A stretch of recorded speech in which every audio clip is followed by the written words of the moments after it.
My name is Elena Whitaker. I'm 30 years old, and the night my family threw me out, I learned that in some homes, the loudest lie always gets believed first. My sister stood in the yard crying so hard you'd think her entire life had just been destroyed. She pointed straight at me and said I had ruined her marriage. My mother didn't ask a single question. My father didn't ask for proof.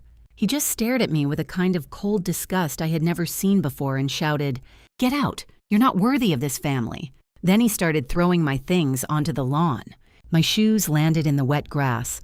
My books hit the driveway and scattered across the concrete.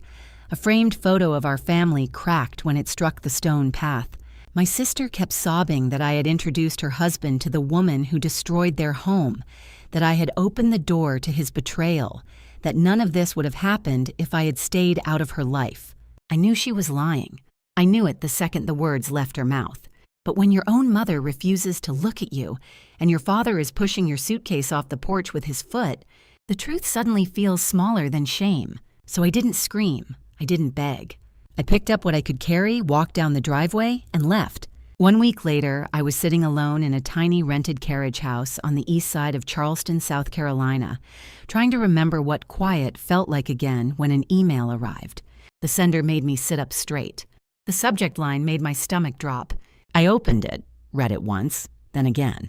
And by the time I reached the attachment, I understood exactly why my sister had been so desperate to blame me first. Within 20 minutes, my phone exploded. My sister, please don't send that email. My mother, we were wrong. Please give us one chance. My father, we need to talk. Come home. I stared at the screen for a long time, thinking about the sound of that picture frame breaking in the driveway. Then I typed 2 words. No, never.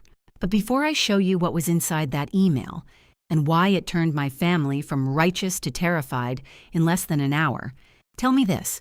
If your own parents threw you out over a lie, would you ever forgive them? The night my family threw me out wasn't the beginning of the lie. It was just the moment the lie finally found an audience.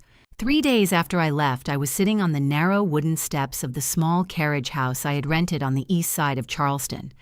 The place had peeling white paint, a crooked railing, and a single window that looked directly at the brick wall of the neighboring building. It wasn't beautiful, but it was quiet. And quiet, I had learned, could feel like safety. Inside, the entire house could have fit inside my parents' living room. 1 bedroom, a tiny kitchen where 1 drawer refused to close, a bathroom with pipes that groaned every time I turned on the water, but every inch of it was mine. No one here could suddenly decide I didn't belong. I worked as an archival collections manager at the Charleston Maritime Heritage Museum, which sounded impressive when people heard the title. In reality, most of my days were spent cataloging old ship logs, preserving weathered navigation maps, and documenting instruments that had survived storms and shipwrecks long before I was born, objects that had endured decades of saltwater and violence from the sea. Before all this happened, I used to think that job made me calm under pressure. Now I realized it had simply made me good at handling damaged things. My older sister, Isabella Whitaker, lived in a completely different world. While I spent my mornings wearing cotton gloves and labeling artifacts, Isabella spent hers planning charity luncheons, appearing in local magazines, and hosting brunches where everyone pretended the city revolved around whoever was sitting at the center of the table. Charleston loved Isabella. She knew the right donors, the right committees, the right people who liked seeing their names on plaques and event banners. Her husband, Marcus Caldwell, was an architect. Quiet, careful with his words. The kind of man people trusted immediately because he never seemed desperate to be noticed. Together, they looked perfect.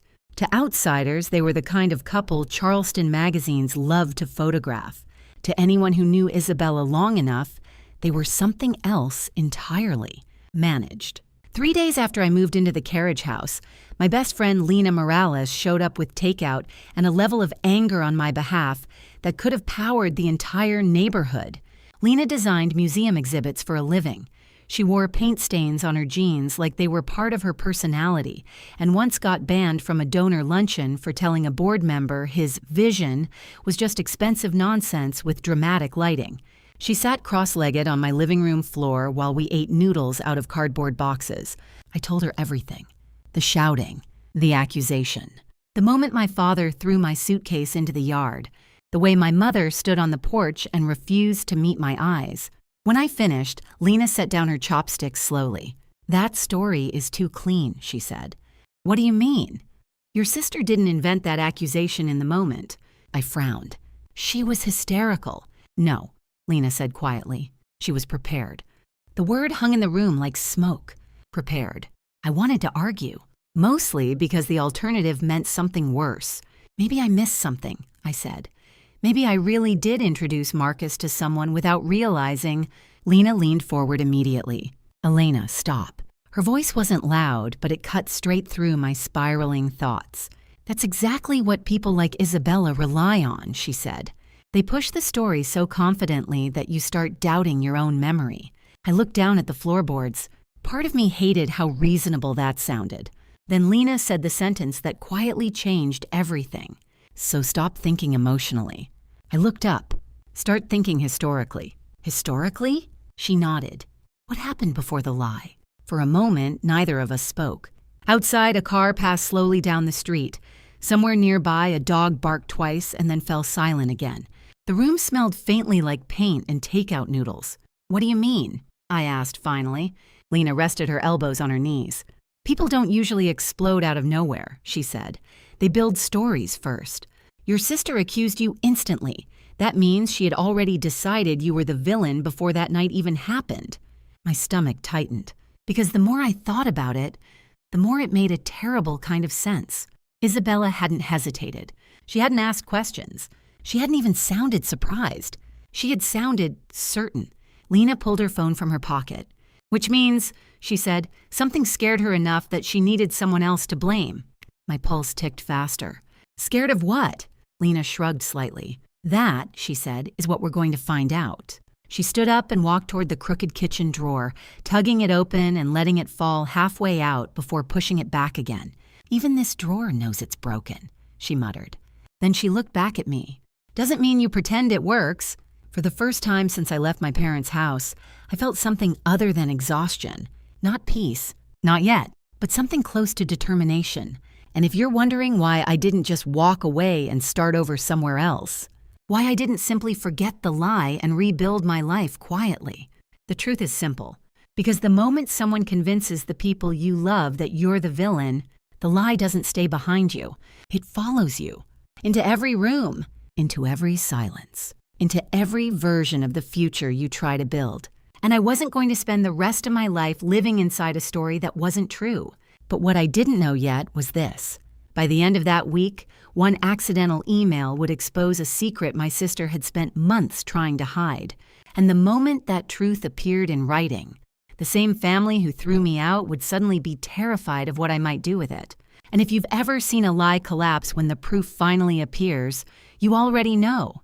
That's when the real story begins. The next morning, Charleston woke up the way it always did. Warm air drifting in from the harbor, the distant cry of gulls, tourists already wandering past old brick buildings with cameras and coffee cups. But for me, the city felt different now, smaller. Like every street held a memory I wasn't sure I wanted anymore. I arrived at the Charleston Maritime Heritage Museum just after 8. The building sat near the harbor, an old customs warehouse converted decades ago into exhibition halls and archive storage. Most visitors never saw the parts where I worked. They saw polished galleries. I saw climate-controlled rooms filled with boxes and artifacts that smelled faintly of salt and paper, older than any living person. That morning, I was cataloging a brass navigation compass recovered from a Civil War-era shipwreck. It sat on a foam pad beneath a desk lamp while I typed notes into the database. Maker unknown, circa 1860s. Compass housing heavily corroded.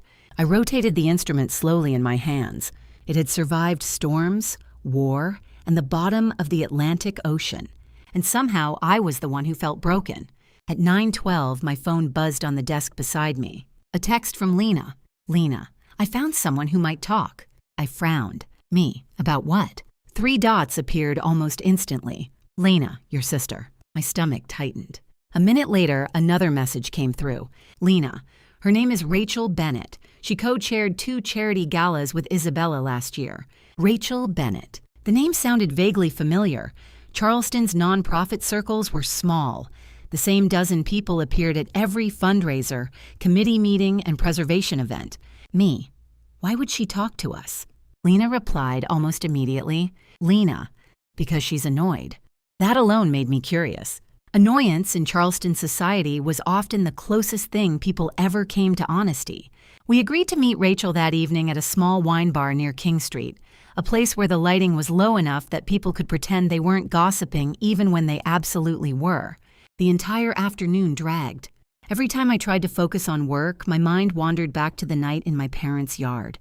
Isabella crying. My father shouting. The look on my mother's face when she turned away. By the time 5 o'clock arrived, I felt like I had lived through 3 separate days. The wine bar sat tucked between 2 old storefronts, its windows glowing amber against the darkening street. Inside, the air smelled like cedar and red wine. Rachel Bennett was already there when Lena and I walked in. She wore a navy blazer and bright red lipstick, the kind of polished look Charleston women seemed to master by their mid-30s. But the expression on her face suggested she had already begun regretting whatever conversation she had agreed to. "Thank you for meeting us," Lena said as we sat down. Rachel lifted her glass. "I have 10 minutes," she said, "and I'm only here because Lena promised this wouldn't turn into drama." Lena smiled. "It won't." Rachel looked at me carefully. "You're Isabella's sister." "Yes." Her gaze softened slightly. "Your family situation has traveled." Charleston was polite like that. People didn't say gossip. They said traveled. "I'm sure it has," I said. Rachel swirled the wine in her glass. "For what it's worth," she said carefully, "the story your sister told sounded very convincing." The word stung more than I expected. Convincing. Not true. Just convincing. Lena leaned forward slightly. "That's actually why we're here," she said. Rachel raised an eyebrow. "Because it was convincing?" "Because it was too convincing."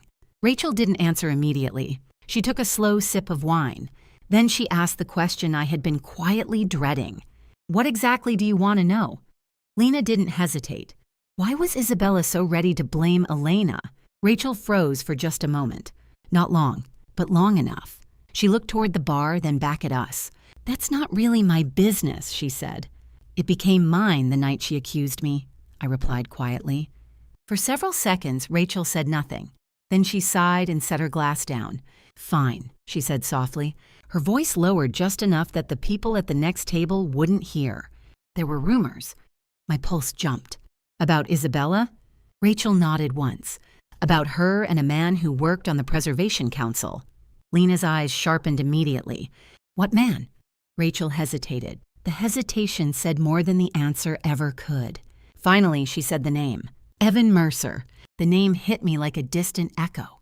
I had heard it before. Evan Mercer was a historic restoration consultant who worked with several Charleston preservation boards. He was married, well known, and exactly the kind of person Isabella's charity committees loved inviting to events. Rachel continued quietly.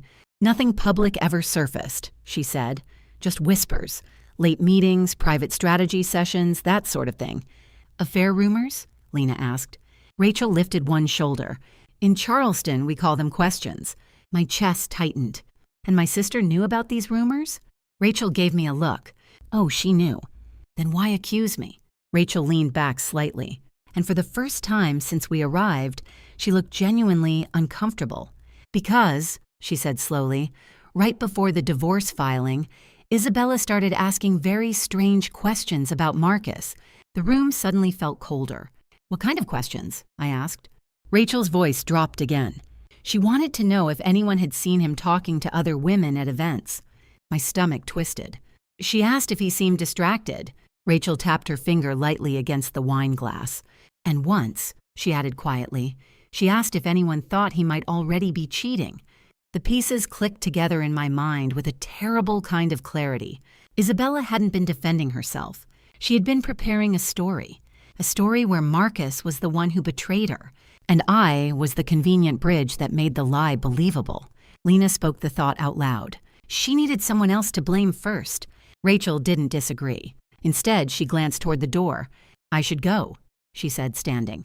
But before leaving, she looked back at me. "If you want to understand what really happened," she said quietly, Talk to someone who handles event logistics. What do you mean? Rachel slid her purse over her shoulder. People like Isabella think staff members are invisible. Then she gave us one final piece of information. Find Nathan Cole. He manages accommodation lists for most preservation weekends. She paused at the door. If anyone knows where people were supposed to be, her eyes met mine. It's him. Then she walked out into the Charleston night, leaving behind the first real crack in my sister's perfect story. And at that moment, I still had no idea how much bigger that crack was about to become. The name Nathan Cole stayed in my head the entire drive home, not because I recognized it, but because of the way Rachel Bennett had said it. People like Isabella think staff members are invisible. I had spent enough years working around Charleston's nonprofit events to know exactly what she meant. At charity galas and preservation weekends, the people whose names appeared on invitation cards were rarely the ones who actually knew what was happening. The real information lived somewhere else, with assistants, with coordinators, with people who handled schedules, bookings, and logistics, the people who quietly watched everything. The next morning, Lena texted me before I even left for work. Lena, I found him. I sat up in bed immediately. Me, already? Her reply came with a link. Lena, Nathan Cole, Event Logistics Manager for the Charleston Preservation Council. A photo loaded on my screen. Mid-30s, neatly trimmed beard, pressed white shirt. The bio beneath it listed responsibilities that made my pulse tick faster. Travel coordination, accommodation assignments, event scheduling. In other words, if Isabella and Evan Mercer had ever arranged to be in the same place at the same time during a preservation event, Nathan Cole would know. We met him that afternoon at a seafood restaurant overlooking the harbor. It was the kind of place businessmen liked because it was quiet and the tables were spaced far enough apart that conversations stayed private. Nathan arrived exactly on time.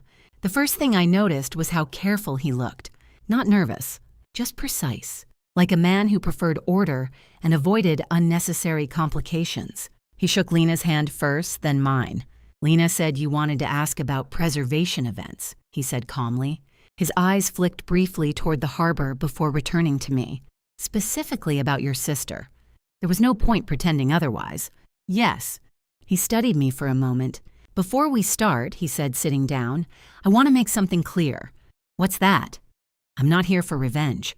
The sentence caught me slightly off guard. Then why are you here? Nathan folded his hands on the table. Because I hate being part of a lie. The words landed harder than I expected. Lena leaned forward slightly. What kind of lie? Nathan didn't answer right away. Instead, he reached into his leather folder and pulled out a folded sheet of paper. He slid it across the table toward me. Look at the margins. I unfolded the document slowly. At first glance, it looked like an ordinary event schedule. Charleston Coastal Preservation Weekend. Arrival times, room assignments, vendor contacts. But halfway down the page, something caught my eye. A handwritten note beside two names. Isabella Whitaker. Evan Mercer. My pulse began to climb. The note was small, but impossible to miss once you saw it. Same floor and same wing, quiet reassignment. I looked up at Nathan. What is this? A room adjustment, he said. Why would that matter? Nathan gave me a steady look. Because the original assignments had them on opposite sides of the hotel. The rooms seemed to shrink slightly. You moved them closer together? No. His voice stayed calm. She asked me to. A cold sensation spread slowly through my chest. She said the Preservation Council wanted committee members closer together for coordination. Nathan shrugged faintly. That explanation sounded reasonable at the time. Lena spoke quietly. How many times did that happen? Nathan didn't hesitate. Twice. I looked back down at the paper. The dates sat there quietly in the corner of the schedule. 2 weekends. Both within the same 2 months leading up to Isabella's divorce announcement. Did Marcus know about this? I asked. Nathan shook his head. Spouses weren't copied on internal logistics. Of course they weren't. Because events like these were always described as professional. Committee work. Planning sessions. Strategy meetings. The perfect cover. Nathan tapped the edge of the paper lightly.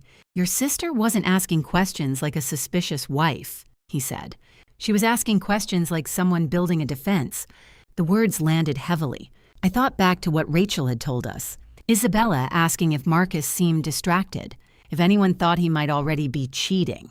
If anyone had seen him talking to other women, she hadn't been worried. She had been preparing the story. Preparing me. Lena exhaled slowly. This still isn't proof, she said. Nathan nodded. You're right. He leaned back in his chair slightly, which is why you need something from inside the marriage. My eyes lifted. What do you mean? Nathan looked at me carefully.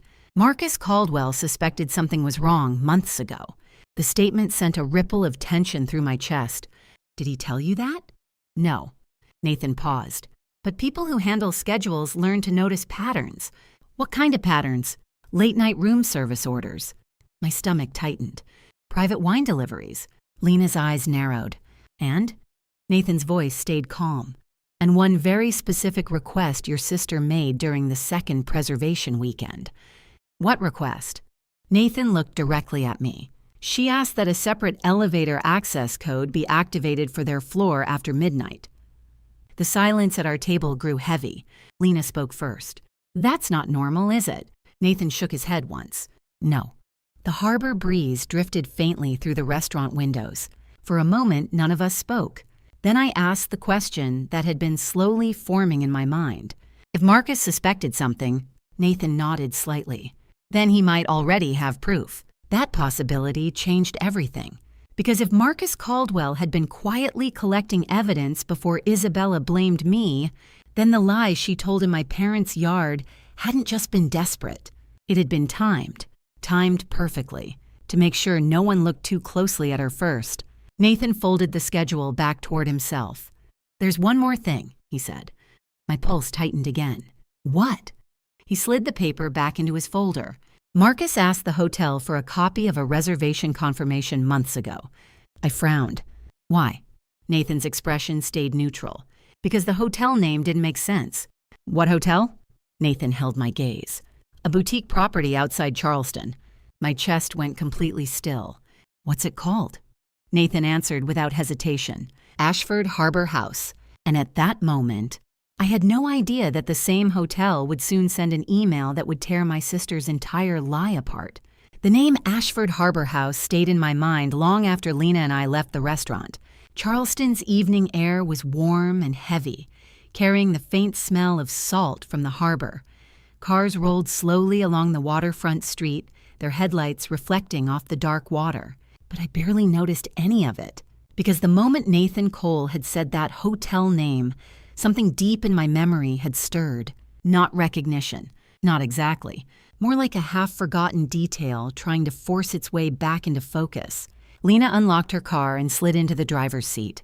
You're thinking the same thing I am, right? She asked. I didn't answer immediately. Instead, I stared through the windshield at the harbor lights. I've heard that name before, I said slowly. From where? I don't know yet. Lena started the engine. Well, she said, pulling away from the curb, let's find out. That night, I sat at the tiny kitchen table in my carriage house with my laptop open and 3 separate browser tabs glowing on the screen. Ashford Harbor House. The website loaded slowly. When it finally appeared, the homepage looked exactly like the kind of place Isabella loved. Elegant coastal architecture, private balconies overlooking marshland, soft lighting, luxury suites designed for discreet retreats. I felt a cold twist in my stomach. Of course, Lena muttered from across the table.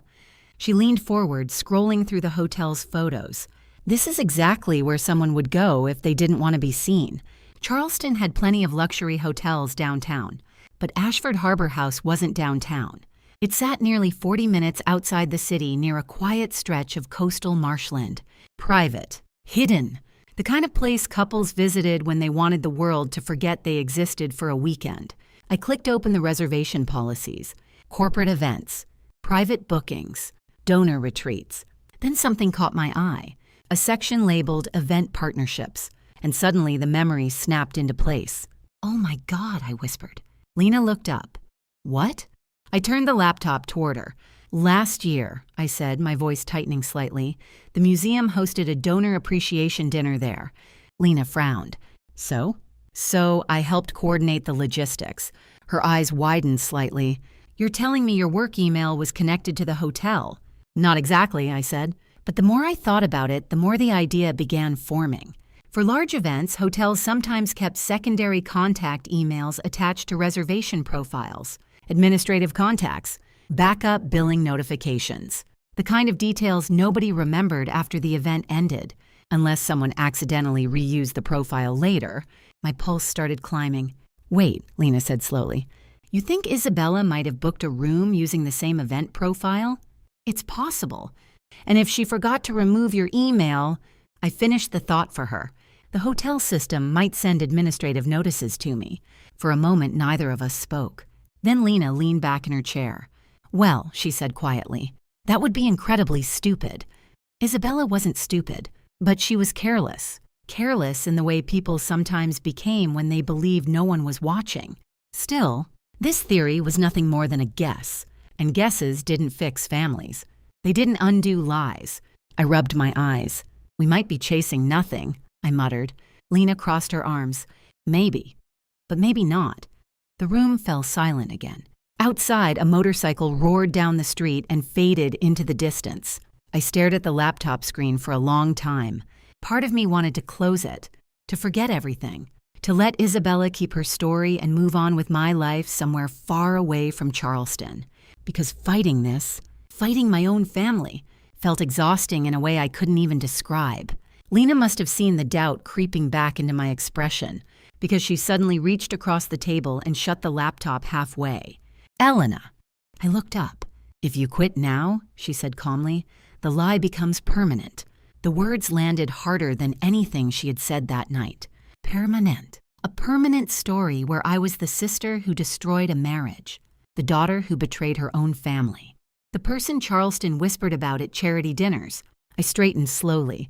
"You're right," I said. "Of course I'm right." Lena pushed the laptop back toward me. "So what's the next move?"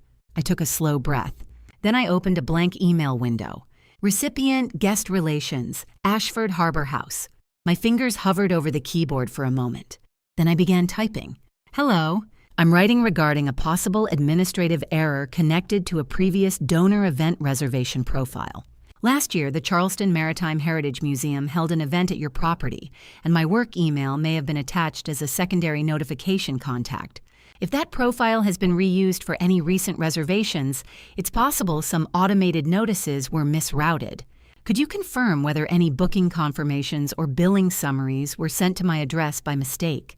The message looked simple, harmless, professional, exactly the kind of request a museum staff member might make.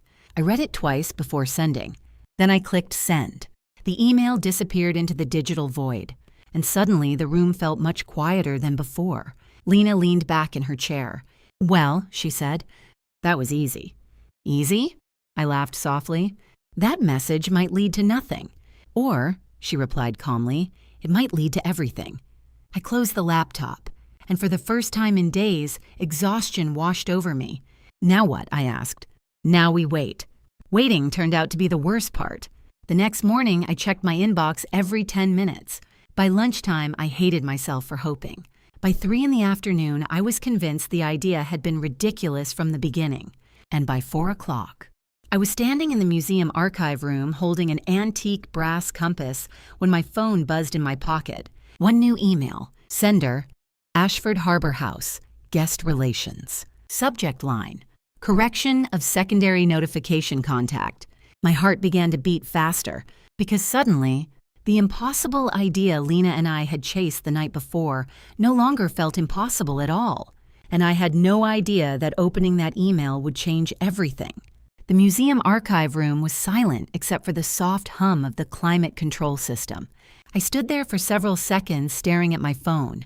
The screen glowed with the subject line, correction of secondary notification contact. My heart started beating a little faster because sometimes the most ordinary emails are the ones that change everything.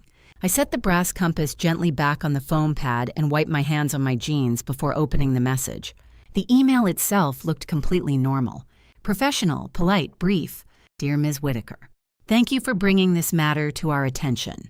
After reviewing our reservation system, we confirmed that your email address remained attached as a secondary notification contact on a reused executive reservation profile connected to a previous Charleston Maritime Heritage Museum event. We apologize for the inconvenience this may have caused. Attached are the booking confirmations and billing summaries that were automatically generated before the contact information was corrected. Please let us know if you require further assistance. Sincerely, Guest Relations, Ashford Harbor House. My fingers went cold. There was an attachment, a single PDF file. For a moment, I couldn't move, because deep down, I already knew what might be inside.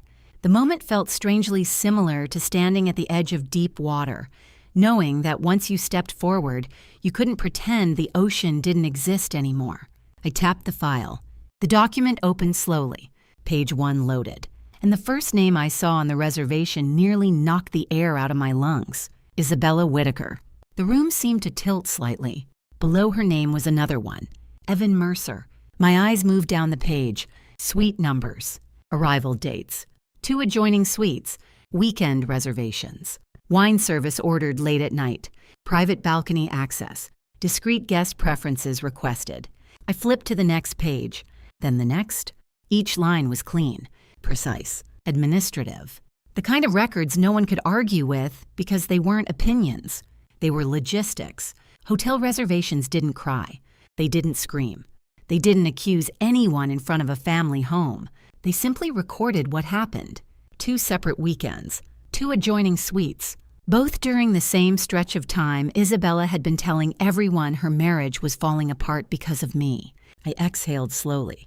Then I picked up my phone and called Lena. She answered on the first ring. "You got something," she said immediately. "How do you know?"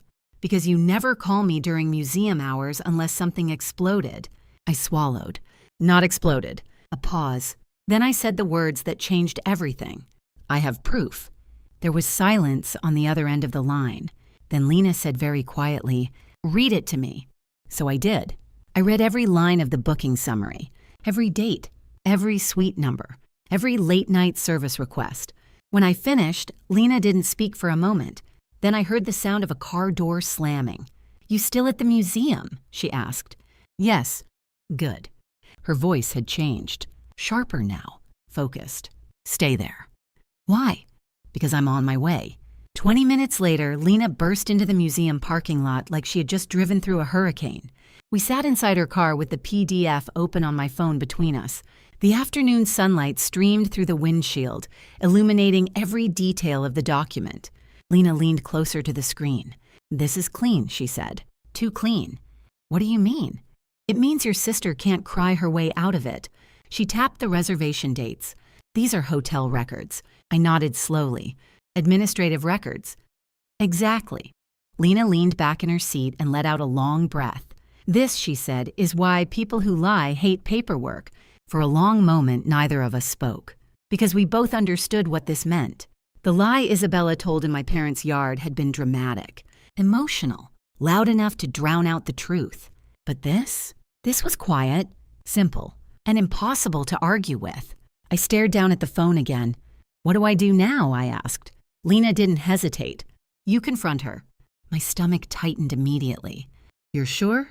"Yes. Why not just send the records to my parents?" "Because," Lena said calmly, "cornered liars reveal things." I looked up. "And sometimes," she added, "they confess without realizing it." The thought made my pulse quicken. Confront Isabella directly. Force her to look at the proof. Force her to explain why she had destroyed my life to hide her own betrayal. The idea terrified me, but it also felt right. I slid the phone back into my pocket. "Okay," I said quietly. "Okay?" "Yeah." I took a slow breath. "I'm going to see my sister." Lena smiled faintly. "That's my girl." Then she started the car again.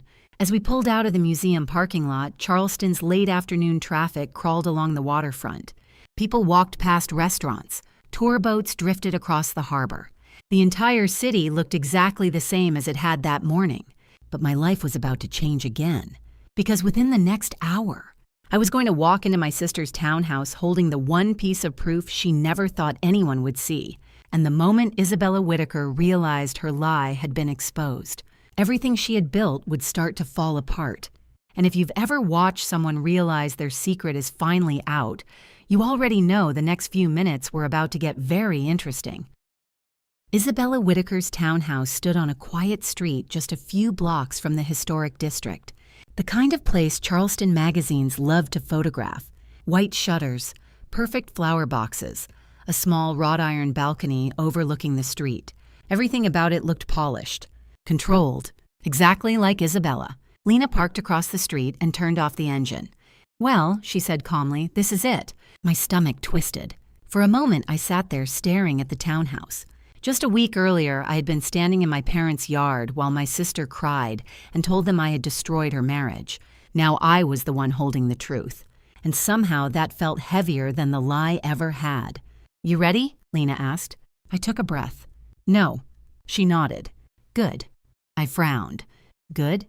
If you were excited about this," she said, "I'd be worried about you." Fair point. I stepped out of the car before my nerves had time to change my mind. The walk to Isabella's front door felt longer than it should have. Each step echoed faintly in my head. Memories kept flashing through my mind. Birthday parties, family dinners, Christmas mornings. All the moments that once made this street feel familiar. Now it felt like foreign territory. I reached the door and knocked. For several seconds, nothing happened. Then footsteps approached from inside. The door opened. Isabella stood there wearing a cream sweater and immaculate makeup, as if the emotional meltdown in my parents' yard had happened to someone else entirely. Her expression hardened the moment she saw me. "What do you want?" No greeting, no hesitation, just irritation. I stepped inside before she could close the door. "To talk." Her eyes narrowed. "We already did that." "No," I said quietly. "You talked." She crossed her arms. "And you're here because—" I pulled my phone from my pocket. "Because the story you told our family isn't true." Isabella let out a short laugh. Still clinging to that fantasy, I held up the screen. Ashford Harbor House. The reaction was tiny, so small most people would have missed it. But I saw it. A pause. A flicker of recognition. Just long enough for the performance to slip. "What are you talking about?" she asked.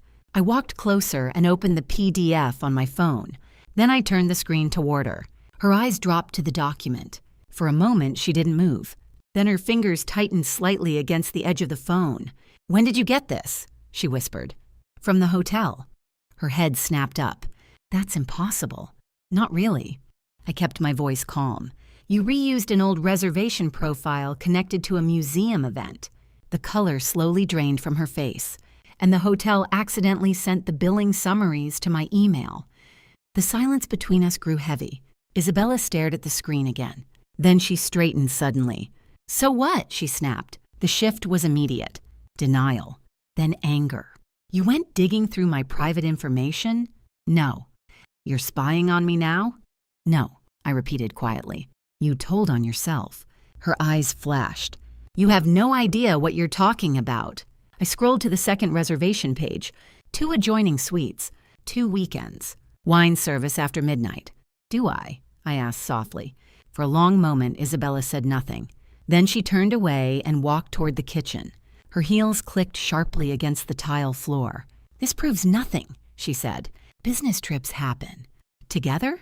"Committee work." "In adjoining suites?" She spun around. "You're unbelievable." The anger in her voice filled the room.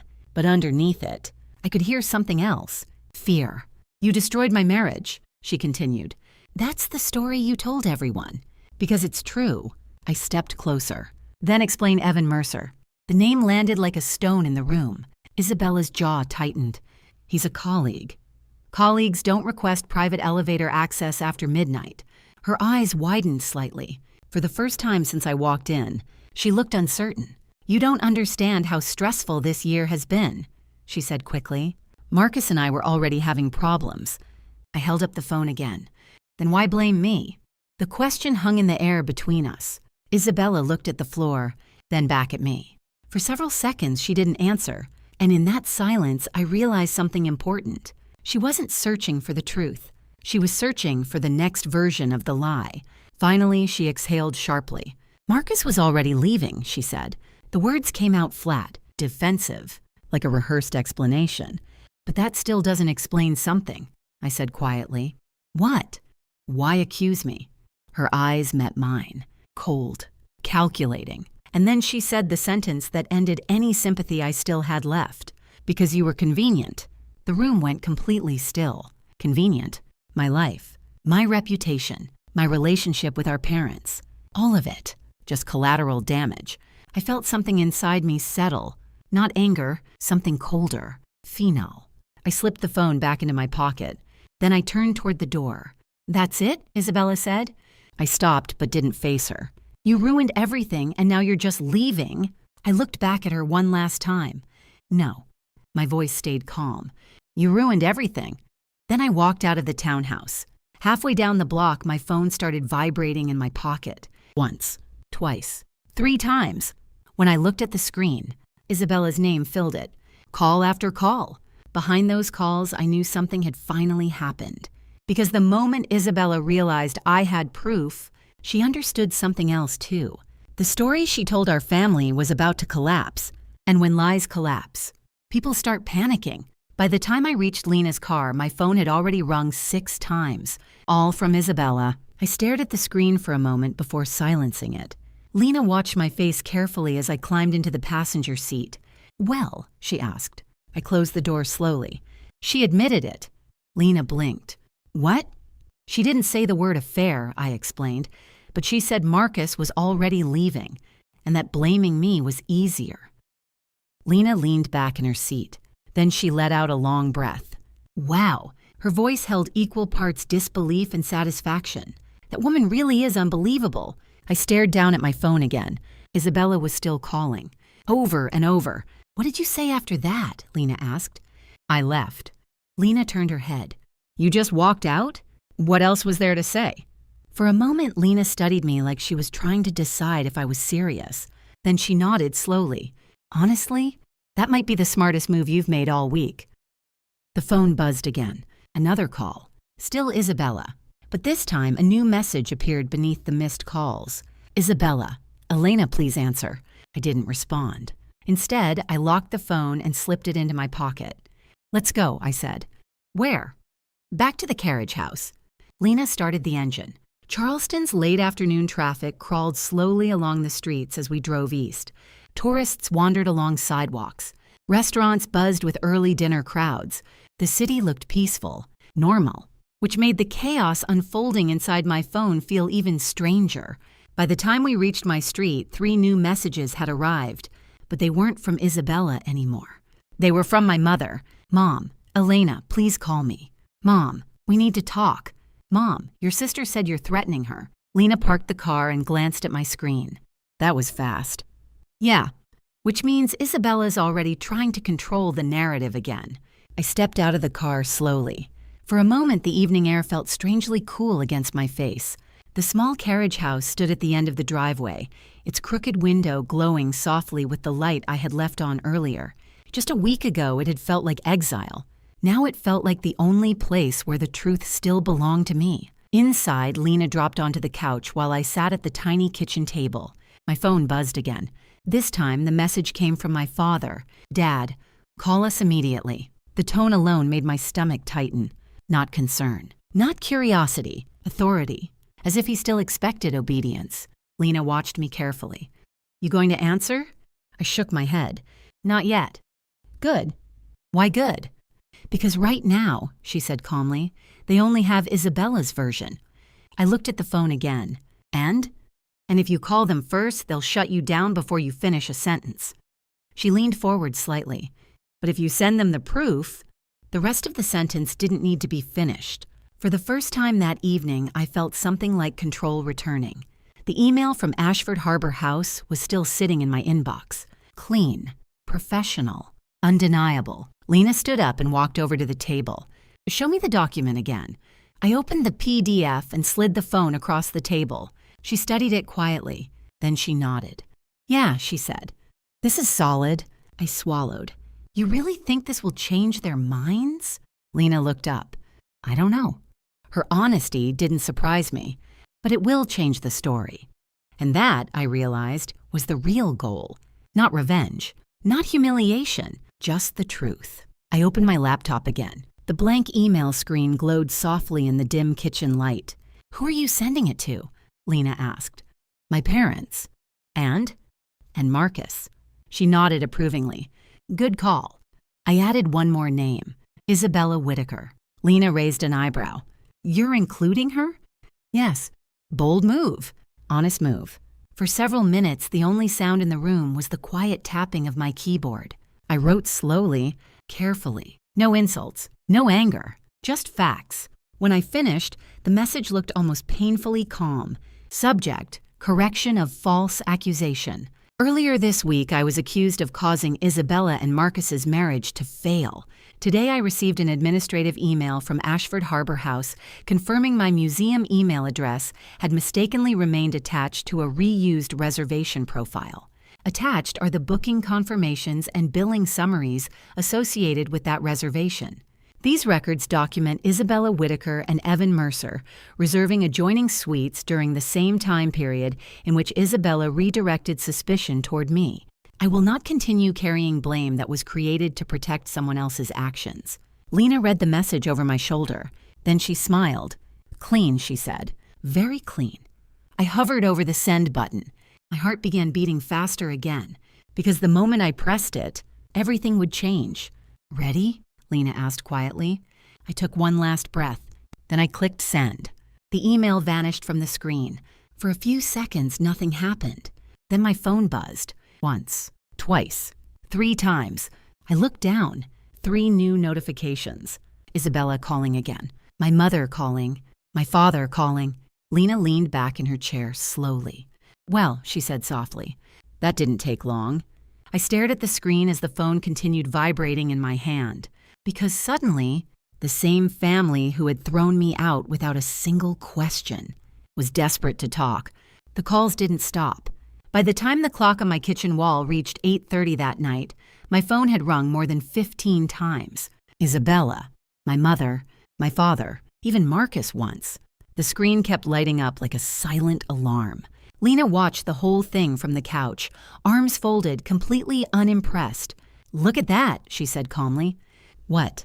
Suddenly, everyone wants a conversation. I stared at the phone vibrating against the kitchen table. Just a week ago, my father had shouted that I wasn't worthy of the family.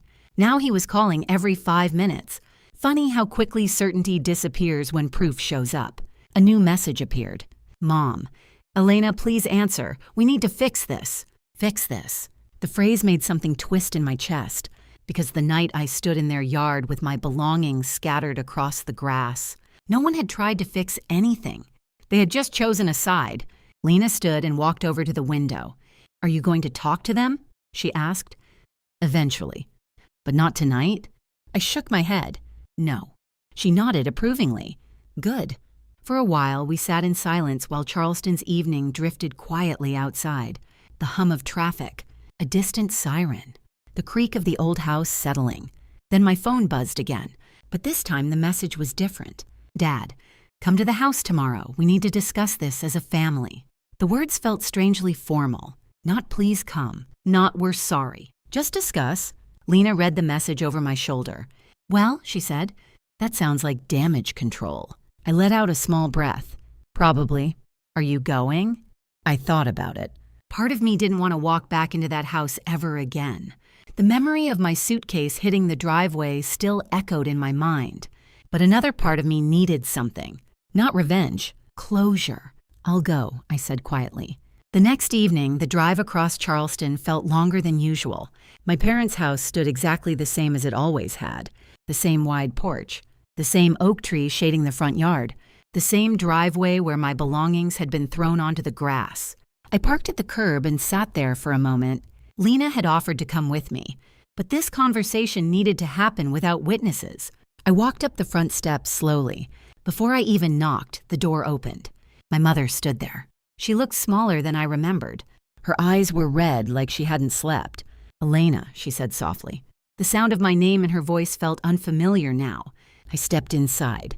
The living room looked exactly the same. Family photos on the shelves, the old leather couch, the same lamp glowing softly in the corner, but the atmosphere felt completely different. My father stood behind his chair near the window. Marcus sat on the couch, and Isabella was standing near the fireplace. The moment she saw me, her expression hardened. No tears this time. No performance. Just anger. I stayed near the doorway. Well, I said quietly, you wanted to talk. No one answered at first. The silence stretched long enough to become uncomfortable. Finally, my father cleared his throat. You've made your point, he said. The words caught me off guard. My point? Yes. His voice sounded stiff. We've seen the email. I glanced toward Isabella. She refused to look at me. Marcus shifted slightly on the couch. So now what? My father continued. That question surprised me even more, because it was the first real question anyone had asked me since the night everything fell apart. I folded my arms slowly. Now the truth is clear. My mother spoke next. We acted too quickly. The sentence sounded careful, controlled, like she had practiced it before I arrived. Too quickly. Not wrongly, not cruelly, just quickly. I looked at Isabella. Do you want to explain? For the first time that evening, she finally looked at me. Her voice came out quiet. Yes. Marcus lifted his head slightly. Isabella took a breath. I was under pressure, she said. Marcus and I were already having problems. Marcus laughed once, a short, bitter sound. That's one way to describe it. Isabella ignored him. I never meant for Elena to get hurt like this. The sentence floated into the room.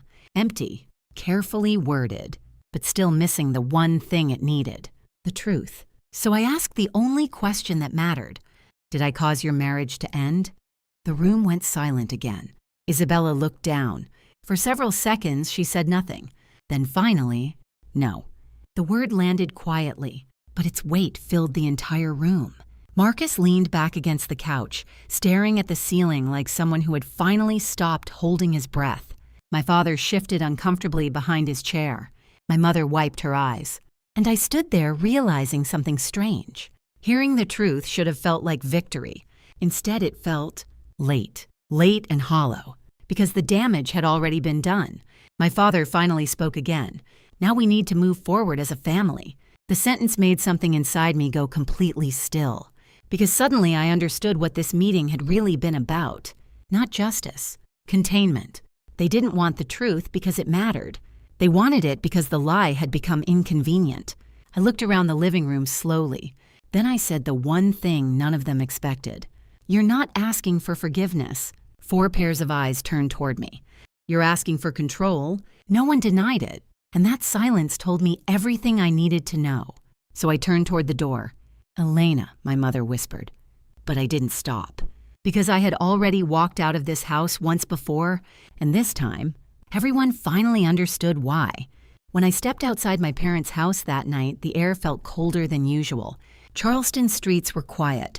The oak tree in the front yard rustled softly in the wind, its branches stretching over the driveway where my belongings had once been scattered across the grass. For a moment, I stood there on the porch steps, looking down at the yard. 1 week, that was all it had taken. 7 days earlier, I had been standing in the same place while my father shouted that I wasn't worthy of the family. Now the truth had finally been spoken out loud inside that living room. But somehow the word truth didn't feel powerful. It felt late. I walked down the steps slowly and got into my car. The engine hummed to life. As I pulled away from the curb, my phone buzzed.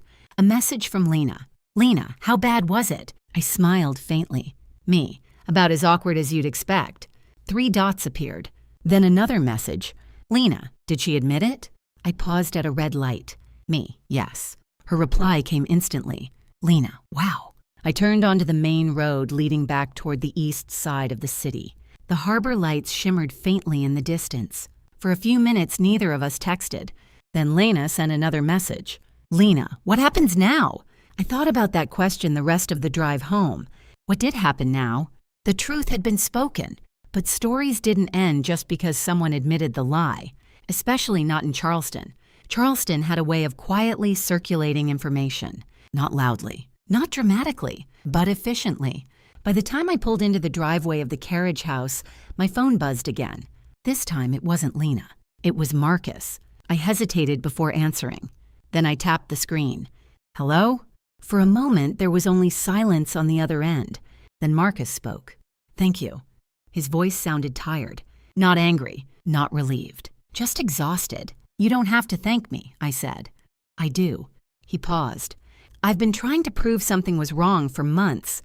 I leaned back in my seat. Did you suspect Evan Mercer? Yes. And Isabella denied it? Every time. The wind rustled through the trees outside the car. Marcus continued quietly. Your sister told both families that you introduced me to another woman at a museum event. I closed my eyes briefly. I know. I never understood why she chose you. I almost laughed. She told me. Marcus waited. Because I was convenient. The silence on the phone lasted several seconds. Then Marcus sighed. That sounds about right. I stared through the windshield toward the small carriage house. A light glowed in the window. Lena must have turned it on earlier. What are you going to do now? I asked. Marcus's answer came slowly. My attorney already has the hotel records. Of course he did. Because once the truth existed in writing, it didn't belong to just one person anymore. Isabella won't be able to argue with those documents in court, he added. I nodded, even though he couldn't see me. I figured. And Evan Mercer's wife contacted me today. That caught my attention. What? Marcus exhaled. She saw unexplained hotel charges on their credit card statement months ago. And she believed his explanations.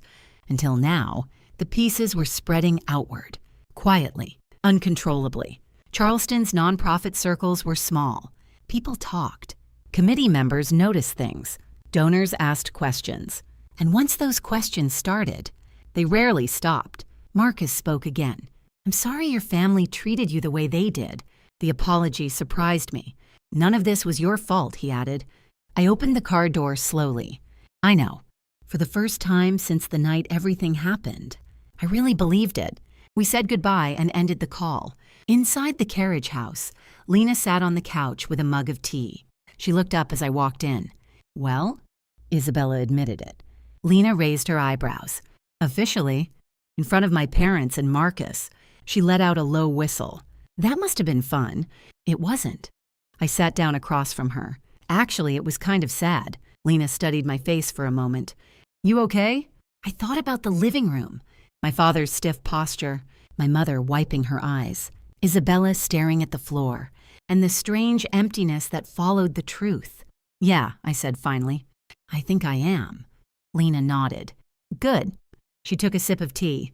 Then she said something that made me realize just how far the story had already traveled. Oh, by the way, I looked up. I heard something interesting today. What? One of the Preservation Committee members suddenly canceled next month's charity event. Why?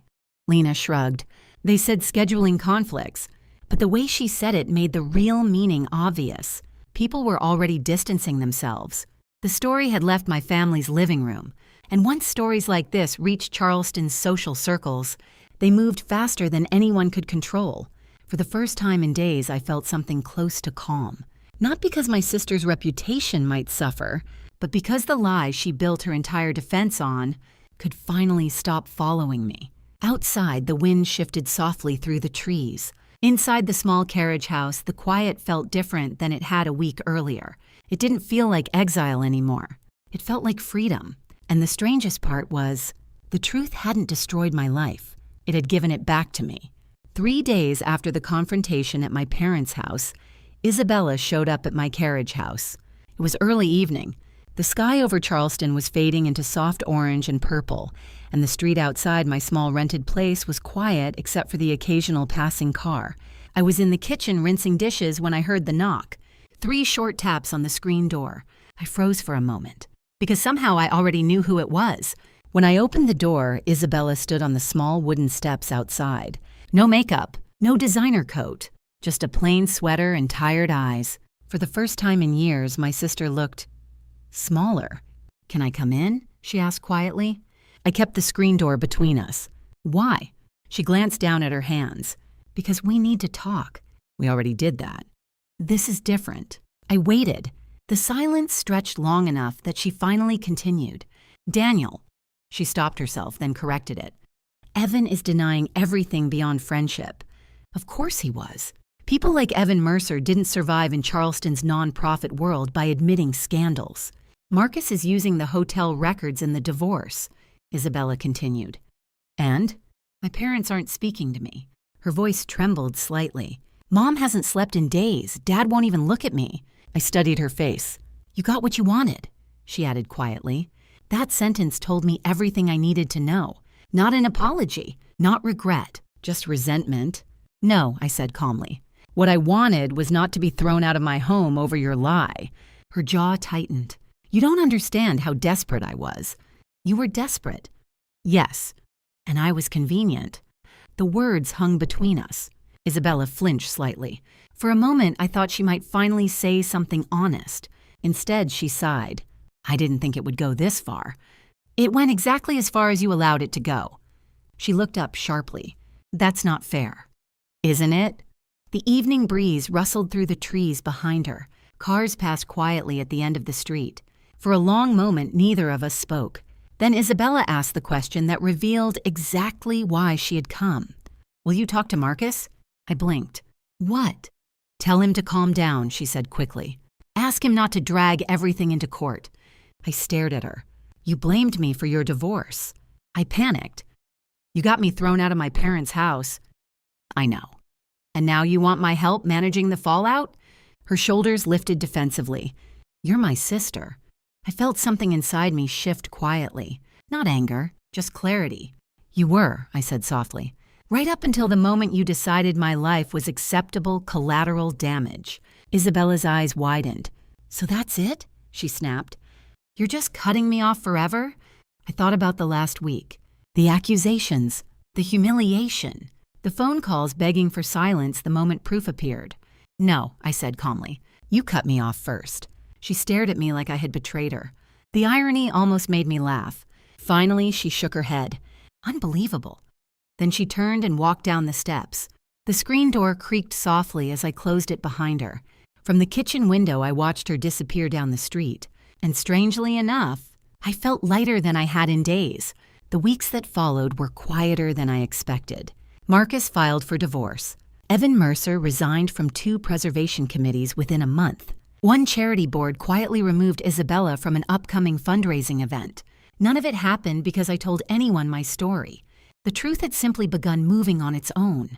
Because once proof exists, people start asking questions.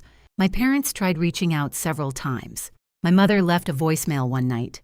I know we failed you, she said through tears.